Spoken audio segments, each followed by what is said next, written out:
Salut! Nouvelle vidéo qui sera un peu vlog, beaucoup de recettes. De base, je voulais que cette vidéo ce soit que des recettes, du style 5 recettes sans viande et étudiant, enfin pas trop cher. Et au final, il y a deux raisons pour lesquelles je fais pas cette vidéo juste recettes. Premièrement, parce que j'ai vraiment plein de travail à l'université en ce moment. Je peux pas faire comme je faisais au premier semestre, c'est-à-dire quasiment rien faire, juste aller à mes cours et tout rattraper 3 semaines avant les examens et faire tout le programme 3 semaines avant les examens. Je vous conseille absolument pas de faire ça. Mais là, ce semestre, vu que c'est un projet de groupe dans le temps, enfin qui dure tout le semestre, je peux pas trop faire la même technique de rien faire et après tout faire au dernier moment. Donc c'est aussi pour ça que c'est un peu plus dur de garder le rythme des vidéos. Donc pour ces raisons, attendez, je vais vous poser parce que vous êtes un peu lourd. Donc pour ces raisons, je préfère faire un format un peu vlog parce que ça demande beaucoup moins de travail, surtout que j'ai envie de faire plusieurs plans, des plans de moi qui cuisine, mais aussi des plans de mes mains qui coupent des trucs et tout pour que ce soit joli. Donc je me suis dit que si je faisais 5 recettes full comme ça allait être beaucoup trop de travail et en plus j'allais avoir trop de bouffe que j'allais pas manger et que j'allais devoir congeler et ça allait être moins bon après. Donc on va faire plus ce format vlog où bien sûr du coup je vais vous montrer des recettes. Je pense que je vais vlogger sur 2 jours, donc aujourd'hui et demain à peu près. Et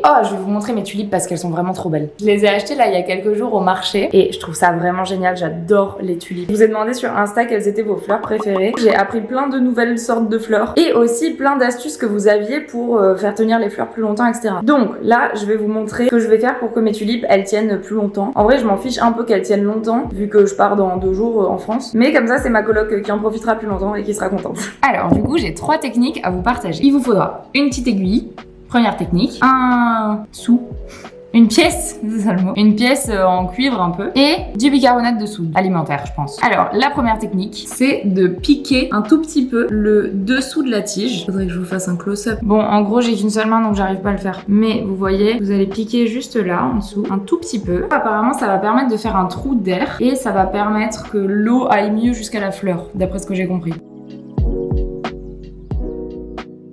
Deuxième technique que je connaissais pas du tout, c'est vous qui m'avez dit ça, donc j'espère que vous m'avez pas dit des bêtises. Il faut mettre un truc de cuivre dans le pot. Punaise, ça aurait été drôle que je casse le pot. Et troisième technique, c'est vous aussi qui m'avez dit ça, qu'il fallait mettre du bicarbonate de soude dans l'eau. Alors c'est pas la même personne qui m'a dit le bicarbonate de soude et le cuivre, donc ça se trouve je fais une énorme connerie de mélanger les deux, ça va faire une réaction chimique et ça va tuer les plantes, je sais pas.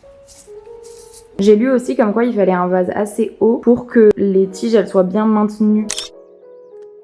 Donc je vais faire une recette à base de pâtes de brocoli et de tomates séchées. J'avais prévu de faire une recette à base de pâtes feuilletées et de faire une garniture à mettre à l'intérieur, mais ce genre de recette avec des pâtes feuilletées et avec plein de légumes à cuire, etc., des oignons et tout, ça prend énormément de temps. Et je suis censée partir pour aller travailler au campus. Donc c'est parti pour la première recette.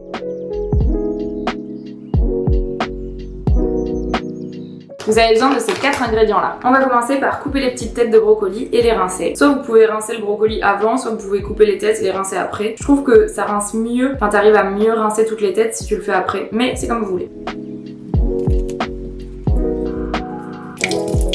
Je vais tester une technique que j'ai vue sur Instagram pour cuire ses pâtes et ses légumes en même temps. En gros, vous allez mettre de l'eau, mettre une grille par-dessus et avec la vapeur d'eau des pâtes qui sont en train de cuire, ça va cuire vos légumes. Je sais pas à quel point ça va marcher.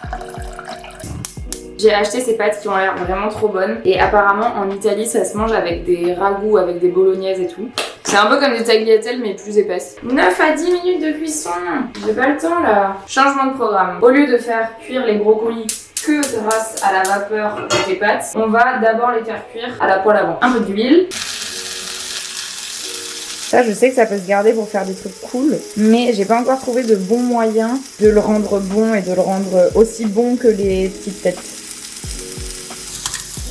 J'espère que ça fait pas trop de bruit derrière. Dans mes brocolis, je vais mettre quelques épices du style paprika et cumin. Et en attendant que les pâtes cuisent, je vais prendre mes tomates séchées et je vais les couper en plus petits bouts. Ah mais c'est ça, en fait j'ai acheté des mini tomates séchées, des tomates cerises séchées. J'ai même pas besoin de les recouper, c'est merveilleux. Je vais quand même essayer de vous montrer un peu la technique de cuire ces légumes à la vapeur directement au-dessus des pâtes. Ce que je fais pour cuire n'importe quel légume, c'est qu'au début je mets de l'huile et après, vous savez des fois ça accroche, mais au lieu de rajouter de l'huile à chaque fois, je viens rajouter un peu d'eau. C'est vraiment trop bon et ça évite que le rendu soit trop gras et que vraiment vous sentiez l'huile quand vous mangez vos pâtes. Ma casserole, elle est si pratique parce qu'en fait, elle a un couvercle qui a des petits trous et comme ça, t'as pas besoin de t'asseoir. Et maintenant on va rajouter une petite crème d'avoine qui est hyper bonne. Et en fait ça fait un peu office de crème fraîche si vous avez pas de crème d'avoine. Je sais que c'est beaucoup plus dur d'en trouver en France qu'en Angleterre. Bah vous pouvez juste mettre de la crème fraîche normale. Mais je trouve que la crème d'avoine justement ça ajoute un petit goût hyper doux et qui est vraiment délicieux.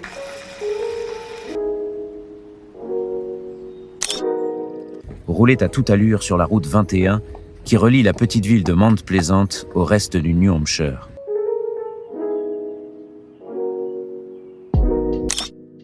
Je vais me préparer un petit goûter avec vous. J'ai envie de faire des petites protein balls qui ressemblent à ça.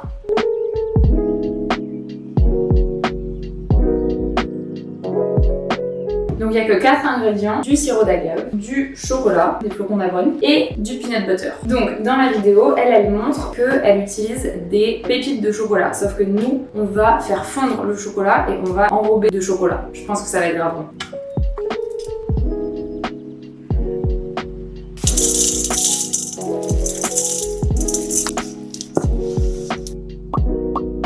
J'ai mis un tout petit peu d'eau dans la casserole avec le chocolat pour pas que ça brûle. Maintenant c'est trop tard parce que j'ai mis le sirop d'agave, mais en fait j'avais pas vu, mais le peanut butter il est déjà sucré. Alors que d'habitude les peanut butter que j'achète ils sont pas du tout sucrés.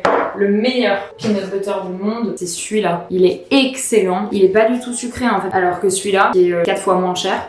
Forcément. Il y a quand même 91% de cacahuètes et le reste c'est de l'huile et du sucre. Alors que dans celui-là, il y a 99,1% de cacahuètes. Et le reste c'est du sel. Mais si j'avais su que celui-là était sucré avant de mettre le sirop d'agave, bah, j'en aurais mis moins. Mais bon, c'est trop tard de toute façon. J'espère juste que ça va pas être trop écœurant. Le chocolat il accroche pas aux petites boules. Punaise, mais pourquoi j'ai pas fait comme dans la vidéo ? Pour le coup, l'autre il était pas assez liquide, celui-là on dirait du chocolat chaud quoi. Mais d'un autre côté, ça va être beaucoup plus simple à trempouiller.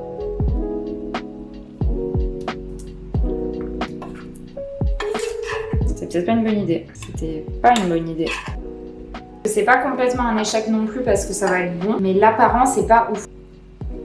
Donc ceux-là sont trop liquides et ceux-là sont trop pâteux. Mais je vais les mettre au frigo et je pense que ça va les durcir, donc je pense que ça va être pas mal. Maintenant il faut ranger tout ça. Verdict. J'arrive pas à la décoller. Oh non. Deuxième essai. Bon c'est pas grave si c'est tombé par terre ou c'est grave? C'est vraiment bon hein. C'est plutôt validé ouais quand même.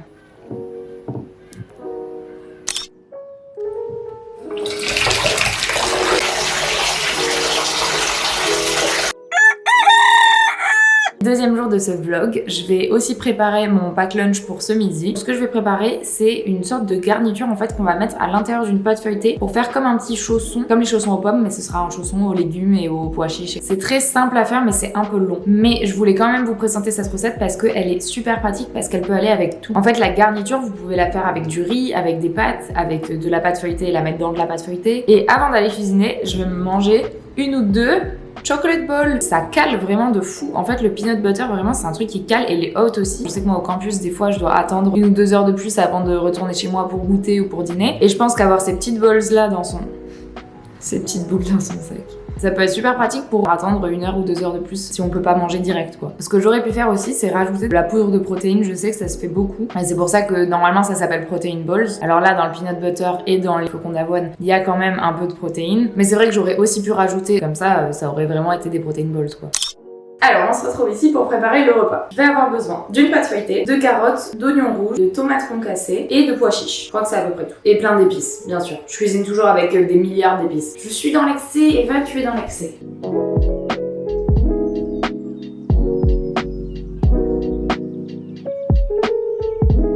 Donc j'avoue que pour cette recette, il faut quand même beaucoup plus d'ingrédients. Mais comme je vous l'ai dit, ça peut se décliner en plein de repas différents. Donc c'est quand même pratique. On va commencer par peler et couper toutes les carottes et couper aussi tous les oignons. Parce que c'est les trucs qui mettent le plus de temps à cuire. Quand je cuisine, j'essaie toujours de tout faire dans une seule poêle. Mais du coup, il faut bien timer la cuisson des trucs. Parce que sinon, tu peux te retrouver, par exemple, si tu mets les oignons un peu trop tôt. Après, ils vont commencer à brûler et ce que tu vas rajouter va pas cuire assez. Faut un peu gérer les timings, mais ça vaut le coup parce que comme ça, t'as qu'une seule poêle à laver.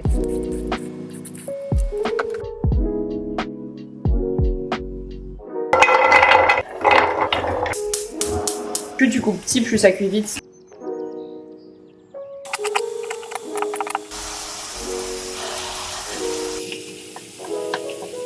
Maintenant, les carottes et les oignons sont en train de cuire avec de l'huile, de l'eau, du cumin, du paprika et de l'origan. Mais pour les épices, utilisez vraiment ce que vous voulez. Et je trouve que c'est bien aussi d'apprendre à faire la cuisine comme ça parce que c'est beaucoup plus intuitif. Tu testes des trucs, tu vois ce qui marche, tu vois ce qui marche pas et de se rendre compte de ce qui est bon par soi-même. En attendant que ça cuise, je vais ranger un peu et préparer tous les autres trucs que je vais mettre dans mon petit chausson aux légumes.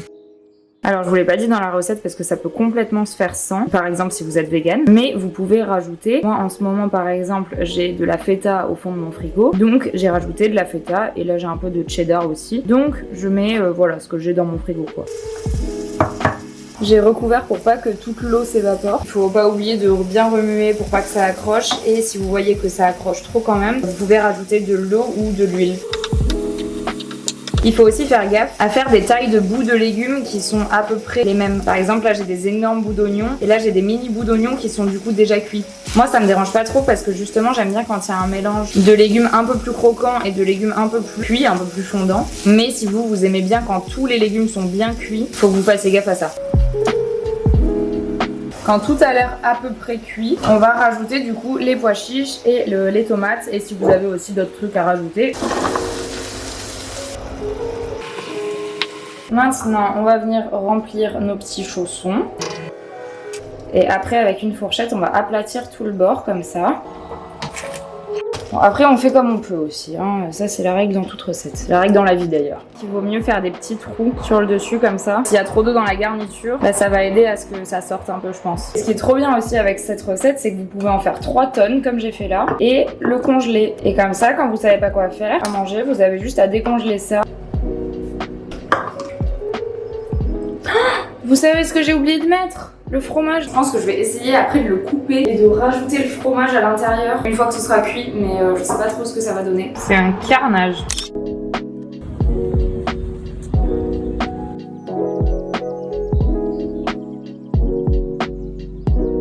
C'est l'heure de préparer le goûter.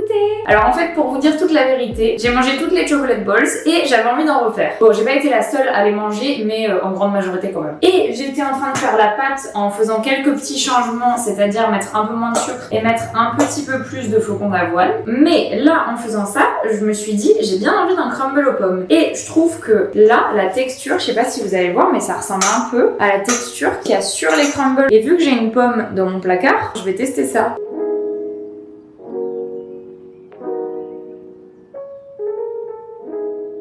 Là, je vais rajouter plein de cannelle. Je pense que ça va être hyper bon. Ça sent trop bon déjà. Rien que comme ça, c'est hyper bon. Ça fait un peu comme du granola maison et je pense que même dans un yaourt ou dans n'importe quoi, ça doit être trop bon. La texture est vraiment parfaite pour faire un crumble, non? La dernière fois que j'avais fait un crumble aux pommes, je me souviens que dans la recette, il disait d'abord de faire préchauffer les pommes toutes seules au four pendant 10 minutes avec du jus de citron. Donc je vais faire pareil. Maintenant, on va mettre le petit crumble par-dessus. Et je pense qu'après, je vais le remettre au four pendant 10 minutes, je dirais.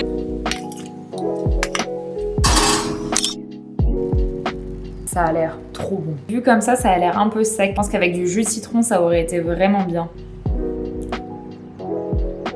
Grave bon. À refaire avec du jus de citron.